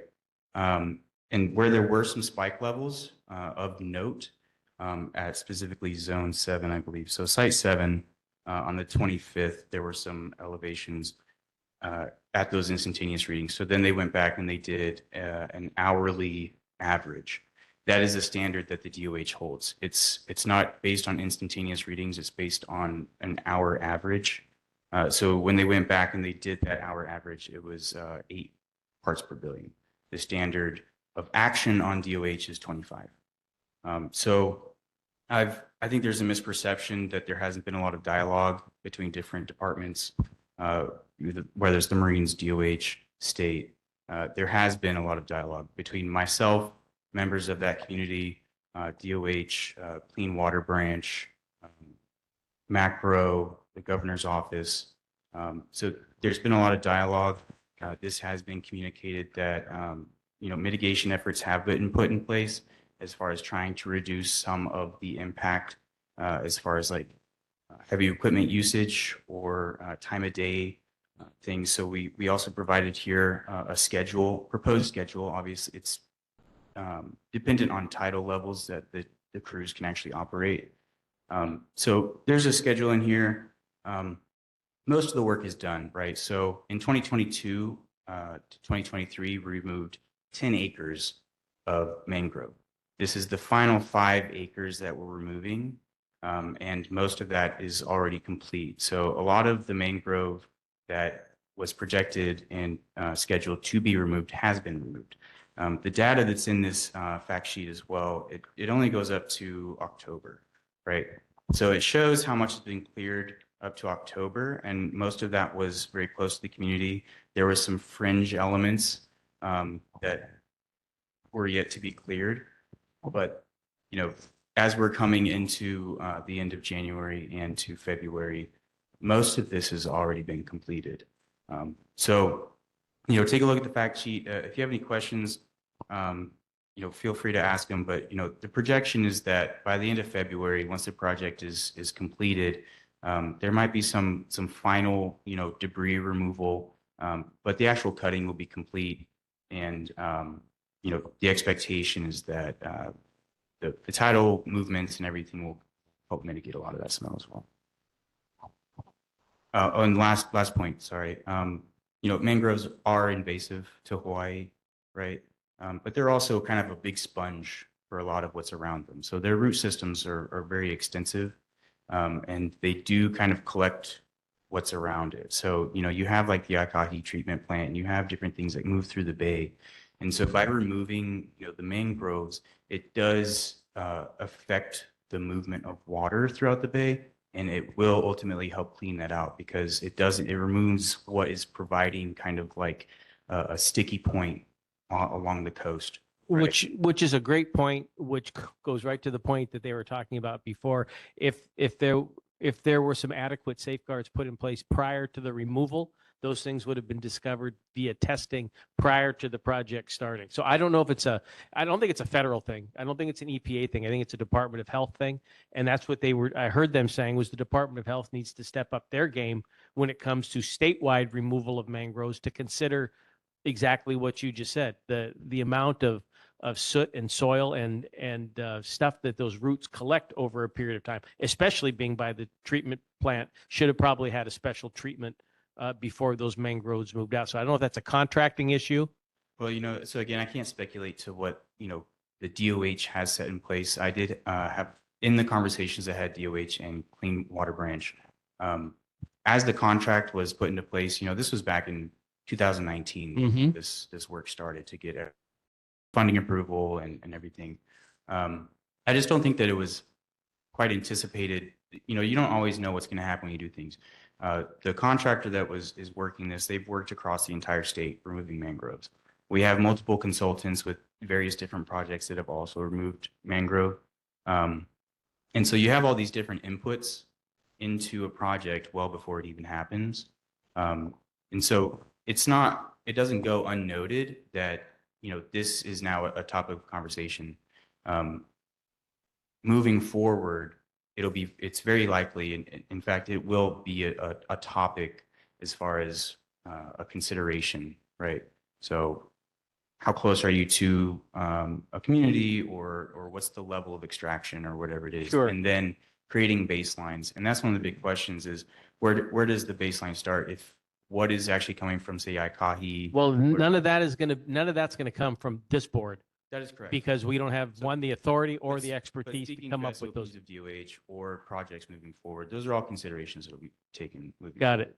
Okay, good. One question. Yeah, real quick. I was wondering if you could share, Shizuma, Vice Chair Shizuma, if you could share some of the mitigation strategies moving forward since there has been this awareness and issues with the air. Yeah, so it's hard to determine mitigation strategies to put into policy at this podium, right? But there were things that we did as far as, we're using chainsaws only, so we're trying to reduce the impact of heavy machinery, the proximity to the community. So those are all be things, and then again, creating a baseline of, what is to be predicted or not. So does that mean, for example, cutting it with the chainsaw and then hand dragging the stuff over to another place and not driving the heavy vehicles out there? I'm not sure at this point. I do know that we do use a tractor to go in and then just drag the debris out. Okay, well, we do have a couple of resolutions that about not so much what MCBH is doing, but what Department of Health is doing. And does anybody else have any, before we start talking about resolutions, does anybody else have any discussion? Yeah, go ahead, Donald. Sure. Yeah, thank you for your expertise in asking the questions to these people. But the first gentleman that talked and the lady, could we get their name for the record? Because that's important. That's all I have to say. Leonard Rossoff and Eileen Hilton. I just want to make one point. I think the lieutenant hit it right on the head. I mean, we were confronting something that was started a long time ago, that and nobody was prepared to address what's happening now. And I think our major thrust was towards awareness and to make the Department of Health, in this case specifically, aware that this is a real problem. It's a real medical problem. It's a real community problem, and that they should just step their game a little bit in terms of monitoring and advising what has to be done, particularly with large companies. I think this is more extreme. Well, that kind of narrows it down to the third resolution, which is a lot less definitive as it comes to parts per billion and parts per million, and more talks about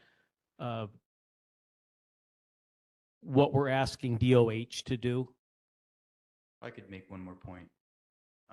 When it comes to determining a baseline, I know that earlier it was stated that, the H2S was traced to a certain source. That's not necessarily true. Because said baselines weren't set, or because you can't just say that something is the cause of the whole package, right? So I think that there's something to be said that moving forward with either DOH or whatever, creating baselines, things like that, you can't really determine the full extent of one thing's impact. I think the baselines are already established. I think the measurement and the enforcement is probably more the issue than anything else. And it's not up to us or them or us to figure that out. It's definitely up to. Baselines have not been set. Yeah, for sure. For sure. Because we're next to a sewage treatment plant. Sure. So I could defend base easily by saying, hey, that H2S and volatile organic compounds came from the sewage plant.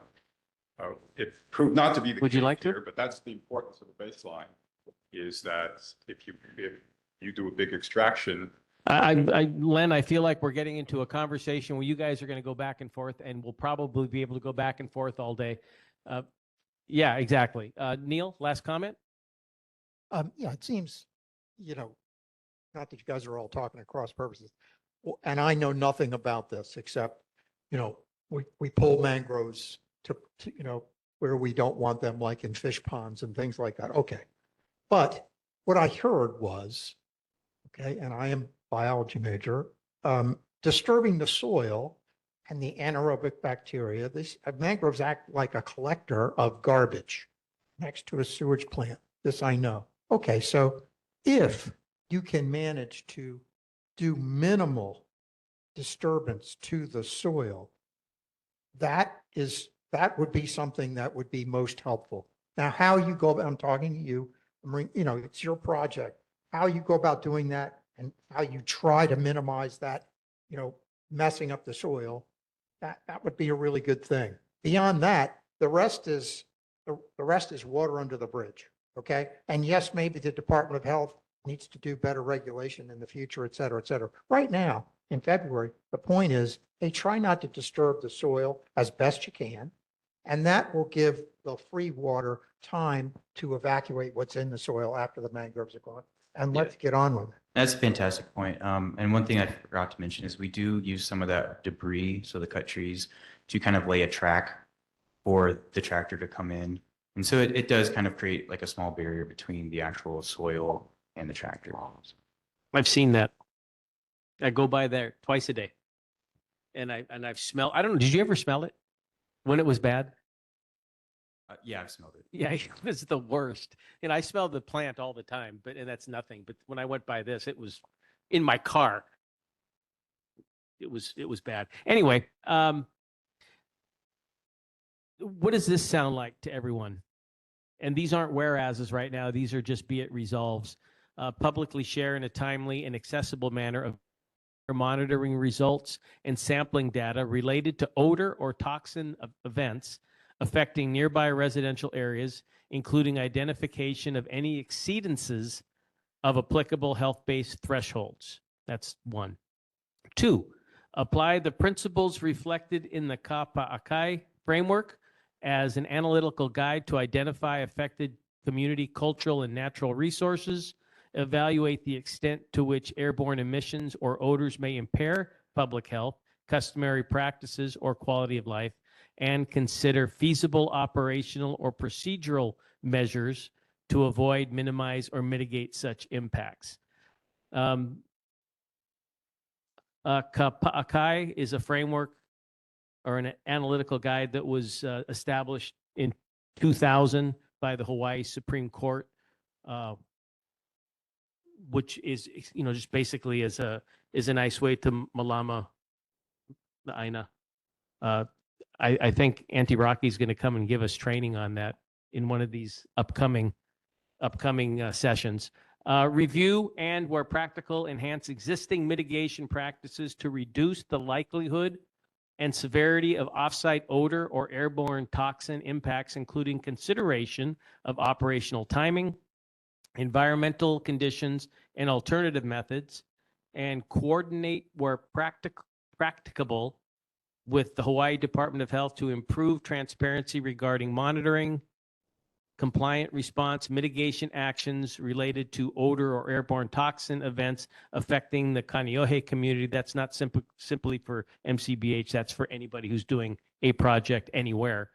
And engage in ongoing constructive communication with affected community members regarding identified risks, mitigation efforts, and steps taken to prevent reoccurrence, which sounds like that's kind of happening. And this resolution is intended to promote informed governance, constructive dialogue, and practical mitigation of community concerns, and doesn't assert state or local regulatory authority over federal operations, which is one of the things that we're kind of unique here in this community, because we have local and state governance, but the Marine Corps Base Hawaii is a federal entity, and a lot of those things don't apply there. But Marine Corps Base Hawaii is an excellent steward of where they are, so they do a great job of connecting to the community and being a good partner. So we always appreciate that, for sure. There's 3 resolutions. Does anybody want to bring a resolution forward? Right now, I don't. I don't want to bring this one forward, but I just wanted to know what it sounded like to you all. Those were just mitigation actions that are in this resolution. We have 3 of them: resolution 1, 2, and 3. That one was 3. Chair, I guess I'll start commenting. I'm in favor of the resolution that you propose. I think it's just straightforward. It serves a purpose of addressing the issue, that there's a concern out there, but we need, some kind of monitoring, some transparency of acknowledging there's hydrogen sulfide out in the air, that we need to monitor that. I'm not so much in favor of one of the other ones that calls for a pause. I don't think that's what we want to do. I think we want it to continue, because I think removing mangroves is something that we've been trying to do as a community. And I think it benefits the Bay that we don't have these mangroves here. The debate, debate goes back and forth, right? But I think for us, we've removed the mangroves over at Hi'ia. I think it's beneficial to us. I think it's something that we should be doing in the Bay. And that's my comment on the 2 resolutions. I'm not sure the third one really does anything more, but I think the first one's very simple. It just says, we acknowledge the concern here, and please monitor it, and please take care of the concerns while you're doing this last phase of removal. Thanks. Got it. That was resolution number 1. That resolution was forwarded to all the board members a couple of weeks ago. And everybody's had a chance to read that. Shall I read this third one? Yeah, that's two. That's one. Let me read three. My apologies. Resolution requesting transparent reporting, mitigation, coordinated review of airborne toxin impacts associated with Marine Corps Base Hawaii operations. Whereas Marine Corps Base Hawaii is a federal military installation whose operations may generate odors, and airborne emissions that extend beyond the installation and affect surrounding residential communities in Kaneohe. And whereas residents of Kaneohe have repeatedly reported exposure to noxious odors, symptoms consistent with airborne toxins, including hydrogen sulfide, raising concerns regarding public health, quality of life, and impacts to culturally and environmentally significant resources. And whereas the Hawaii Department of Health is responsible for ambient air quality monitoring, investigation of odor and air quality complaints, and enforcement of state air quality standards intended to protect public health. And whereas DOH air sampling and monitoring associated with recent odor events in Kaneohe have identified hydrogen sulfide concentrations that at times exceeded the state of Hawaii's ambient air quality standard of parts per billion, a level established to protect public health from short-term exposure. And whereas MCBH has indicated that it employs operational controls and mitigation practices intended to reduce offsite impacts from activities that may generate odors or airborne emissions, including adjustments to timing, methods, and environmental conditions under which such activities are conducted, which you had just mentioned. And whereas although federal facilities are not subject to state or county land use jurisdiction, federal agencies remain responsible for evaluating environmental and community impacts under applicable federal laws, including environmental review, consultation, and mitigation requirements. And whereas the Hawaii Supreme Court in Kāne o Kāina, the Land Use Commission 2000 articulated a three-part analytical framework for identifying affected resources, assessing impacts, and considering feasible protective measures when government actions may affect communities and traditional practices. And while the Kāne analysis is not legally binding on federal agencies, its principles provide a locally informed and practical framework that aligns with federal environmental review and consultation objectives, particularly in understanding community level impacts and identifying reasonable measures. And whereas incorporating these analytical principles during any applicable National Environmental Policy Act review, NEPA review, would support a thorough evaluation of potential environmental and community impacts consistent with NEPA's requirement that federal agencies take a hard look at the effects of their actions before making decisions. And whereas greater transparency regarding monitoring data, mitigation measures, and response protocols would assist community members in understanding how odor and toxin events are evaluated and addressed, and would help restore public confidence when such events occur. Now, therefore, be it resolved, Kaneohe Neighborhood Board number 30 respectfully requests that the appropriate federal authorities associated with Marine Corps Base Hawaii take the following actions to address and mitigate community concerns regarding airborne toxins and odors. 1, publicly share in a timely and accessible manner available air monitoring results and sampling data related to odor or toxin events affected by nearby residential areas, including identification of any exceedances of applicable health-based. I've got to highlight this, sorry. Apply the principles reflected in the Kāne framework as an analytical guide to identify affected community cultural natural resources, evaluate the extent in which airborne emissions or odors may impair public health, customary practices, or quality of life, and consider feasible operational or procedural measures to avoid, minimize, or mitigate such impacts. Review where practical, enhance existing mitigation practices to reduce the likelihood and severity of offsite odor or airborne toxic impacts, including consideration of operational timing, environmental conditions, and alternative methods.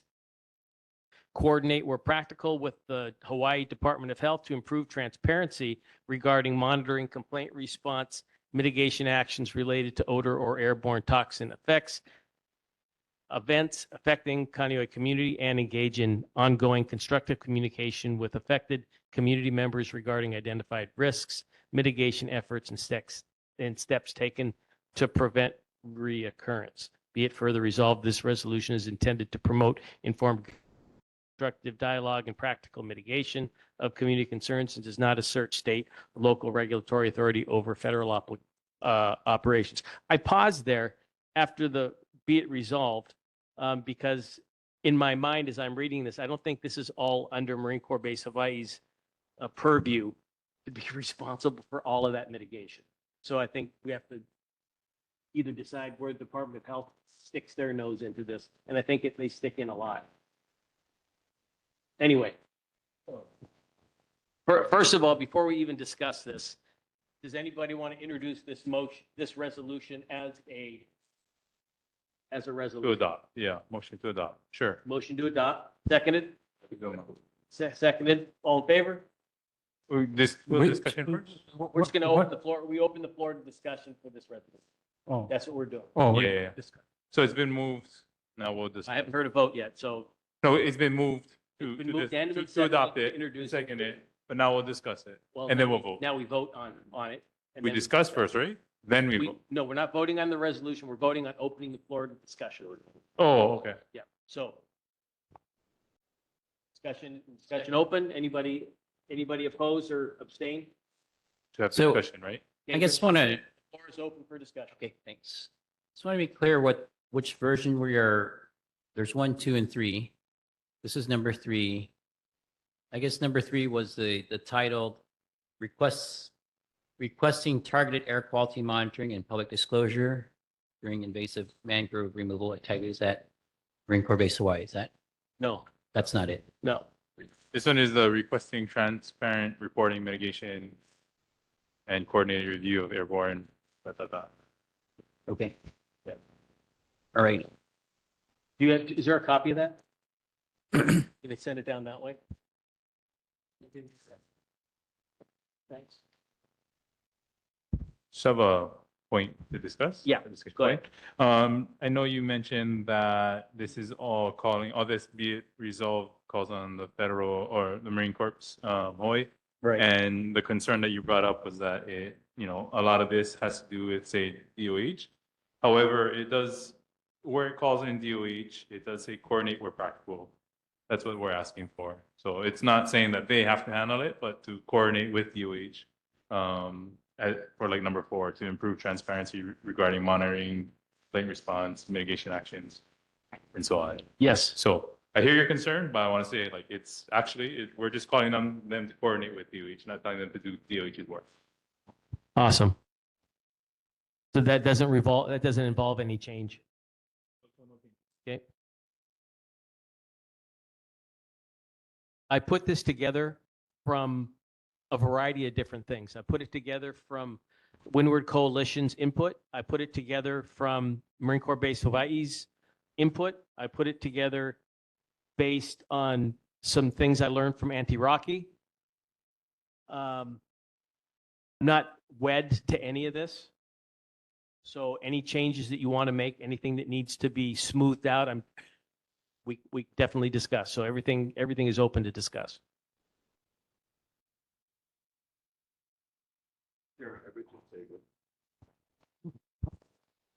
Chair, I would just say that this resolution is not just for this mangrove incident that we have. It actually not sets a precedence, but sets an outline for the future of how things should be engaged. And I think in your last 4 points, it does cover that. It does. Anyone else? I feel like I want to change in the be it resolved that the Kaneohe Neighborhood Board respectfully requests that the appropriate federal authorities associated with Marine Corps Base Hawaii take the following actions to address and mitigate. The federal authorities associated with Marine Corps Base Hawaii is the DOD, Environmental Protective Protection Agency. Yeah, but they're both federal entities. And probably not, you're right, but I'm just not liking the way that's worded.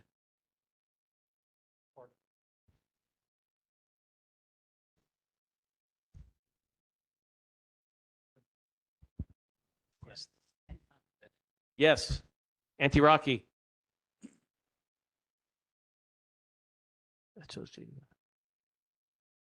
First of all, I'd like to commend the board for your initiative on this issue, and especially to the military, because we learned this from Pearl Harbor. Pearl Harbor cleaned up all of their mangrove. Their fish pond is wonderful. And I myself, being a resident of Haiti, and our family's been in Haiti for over 400 years. We lived at the Stink Bridge. Everybody from Kāne knows the Stink Bridge. Okay, we cleaned up the Haiti, and let me tell you, they went halfway, some of them down into the roots. We took the stink again for a couple of months. But look at it today, because I belong to the National Estuary Resource Reserve. You can't smell nothing over there. And you know, it's up to us working together, and I commend you guys also. Be a little bit patient, because you're gonna have more stink, but we gotta get rid of it. This invasive, all of these invasive things came to our islands. It's up to us to get rid of the invasive things and bring it back to restoration. It's been proven. If NER, it's been proven and it's working really well. And we got to continue it. We got to continue getting rid of all of this invasive stuff. And you're talking about the Kappa analysis. We were with it today, and this I can give it to you, or you can share it with your board if you want to, on the Kappa analysis. Mahalo. What's that?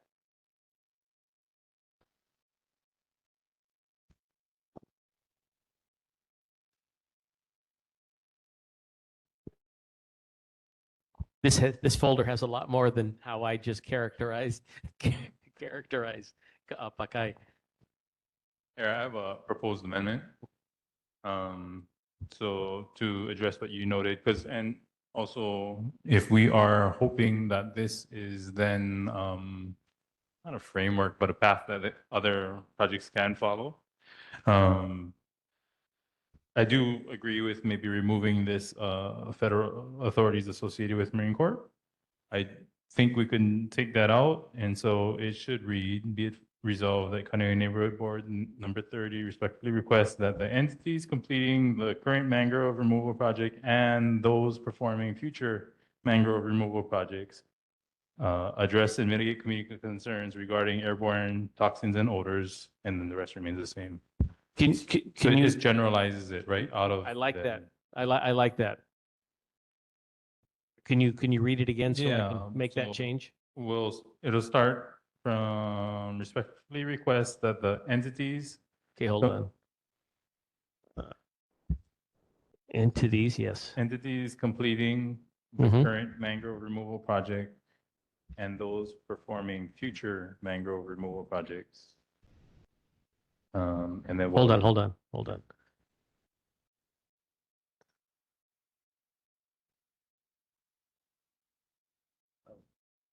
Okay.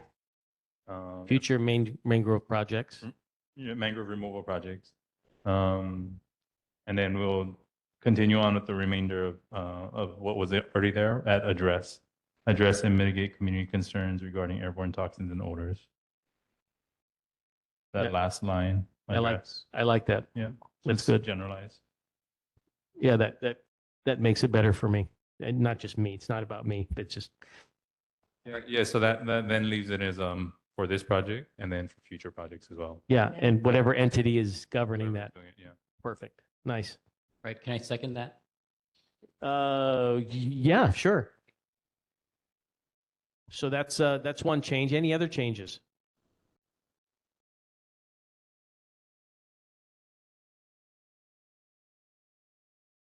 Okay, close the discussion. Motion to close? Been moved to close? Seconded? All in favor? Okay. I guess I can make a comment here about, I mean, I wasn't really in favor of this resolution, but with that change, I think it's, if you want to make a statement about our framework going forward, and it's not putting it just on the feds, right? It's interagency, it's the state also that's responsible, and the executor is doing this. So thank you for that change. Okay, so it's been moved that this resolution as amended be adopted by the board. Seconded? Too late? No? So I'm just, I guess in general, as far as a resolution goes, it has to be directed toward some group, some agency, some, so I feel like it's. You mean at the end where we will transmit this resolution to? Right, Okay, you're right. to promote informed governance. Okay, so we're wanting to promote these things, right? Constructive dialogue, blah, blah, blah, blah, blah, but Hold they're on. local, I have an answer for your question. okay. You know what I mean? Do you Yeah, know? where, and there, the last whereas, or the last thereby, it's resolved that this be sent to Commanding Officer, Marine Corps Base of Hawaii, Environmental Compliance, Natural Resource Office, U.S. Department of Defense, U.S. Environmental Protection Agency, State Department of Health, Clean Air Branch, Office of Hawaiian Affairs, Hawaii State Department of Health, our senators and representatives, Okay, and affected neighborhood boards, community organizations. So that's so what, everybody's going to get this. that's what, yes. Good, yeah. And that's what you were asking about. So additionally, in addition to the amendment that Vice Chair made, the addition of the distribution of the resolution will also be added. Any other discussion? Move the discussion is closed.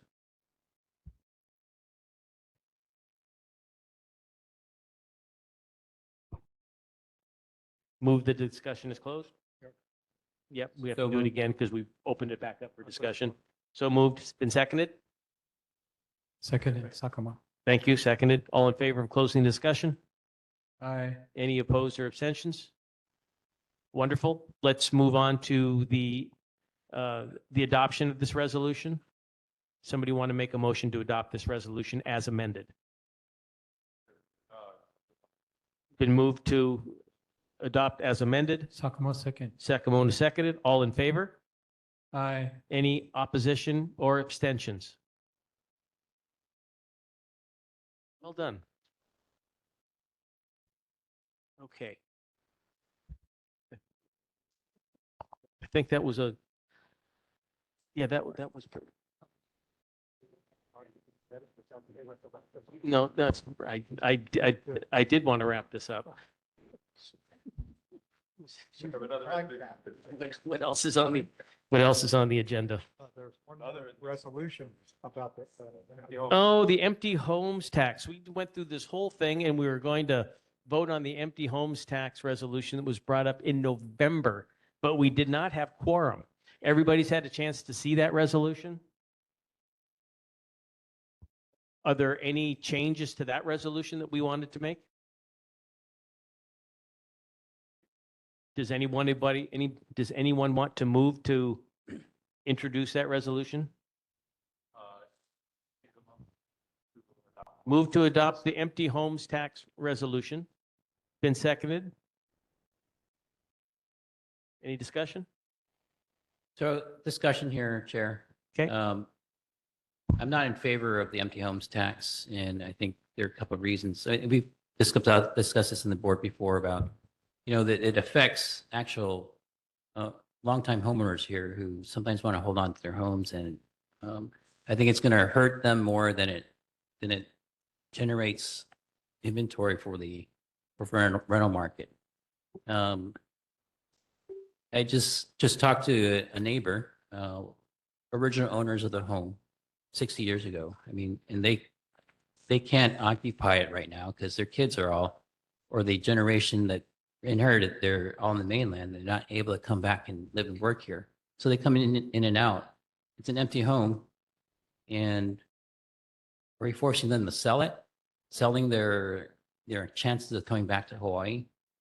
And, speaking as a homeowner myself and having to rent out my home, especially when I was gone, when I was assigned somewhere else, it took a lot of investment into making that rentable to put it on the commercial market. There's a higher level of what you can tolerate for yourself as opposed to what you're going to put on the market and rent to someone else. So it creates a higher premium on local homeowners to keep what they have.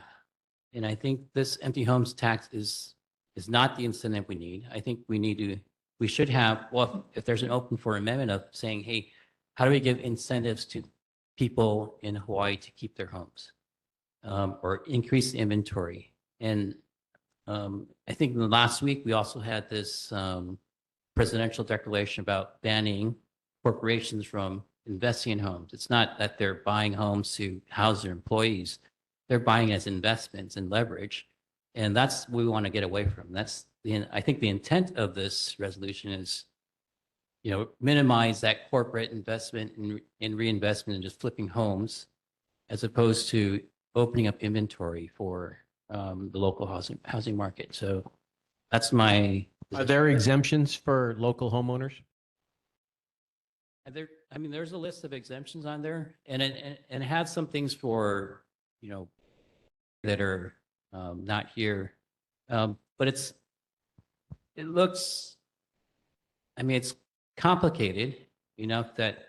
Do you know if there are exemptions for specifically for what you described?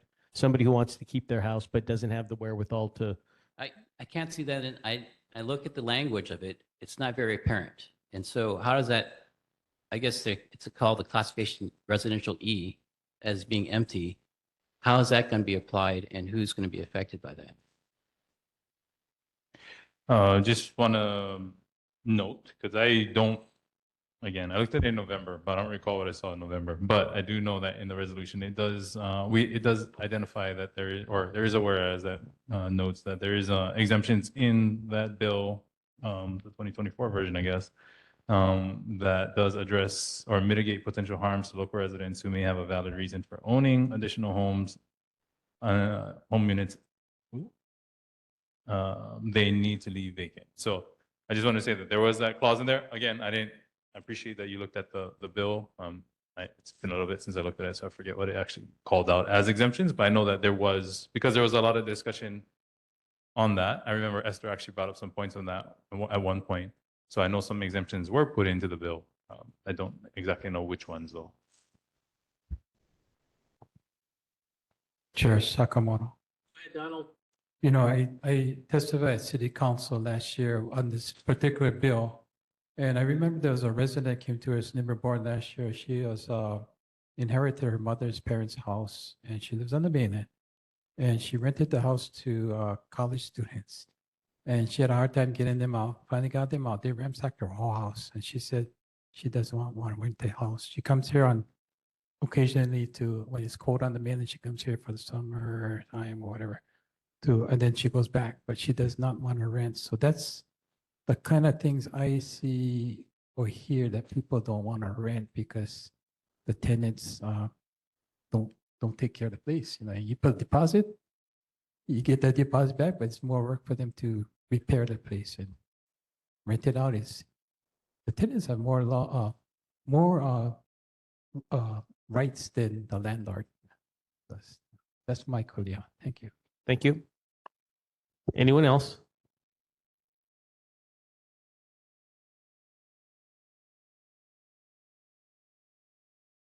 All right.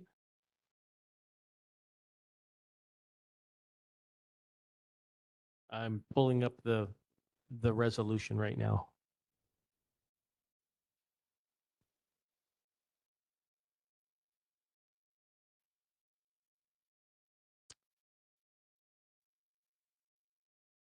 Okay.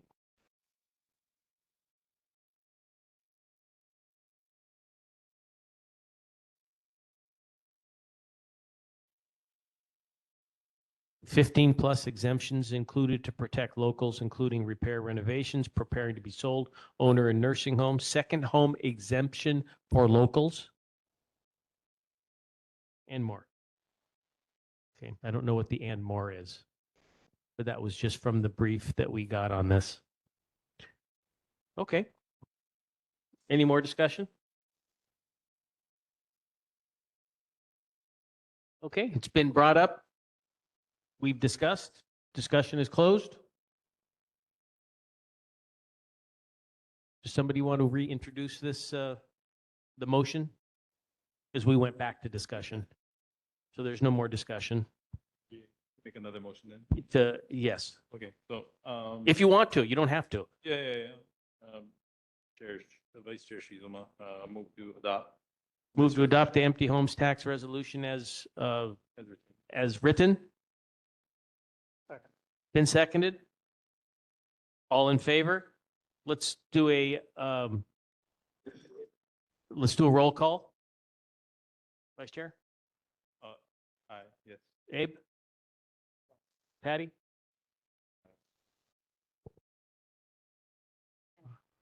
Abstain? Aye. Go ahead. Donald? Yeah, Chair, everybody got said in need for the record. Donald Suckwell says no. No. Aye. Elena? Aye.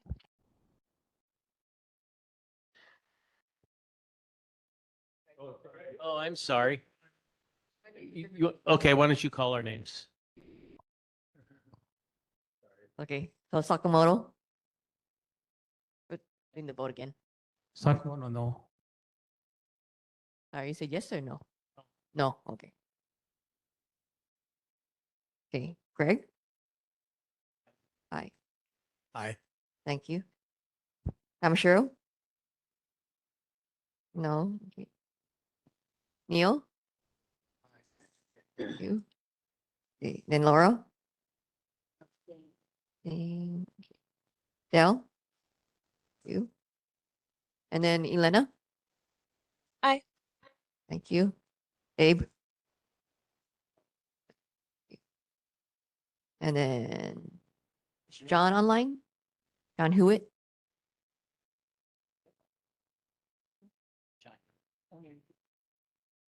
I see him, but mute. John, do you have a vote? Okay, we'll come back to him. And then Kim is absent. Then Adriel? Lamb, no. He said no. No, okay. David? Yes. And then Mo? Yes. Okay, I'll try one more time for John. Okay. No. Okay. So with that, 6 ayes, 4 noes, and then 1 abstain. Yeah, nothing. Yeah, gotta do it again if anything. Thanks, everyone. And this happens when we 6 ayes, 4 noes, 1 abstention. We are a 17-member board. We have some folks not here. Now it takes 9 to pass. Okay, moving on to committee reports. Are there any attended committee meetings? We are at 8:38. These have to be very important committee meetings if you have one. Sure. Is it an important one? Yeah, I attended the transportation meeting and the home meeting for the Oahu Metropolitan Planning Office and Department held last week. Tell us about it. Yeah.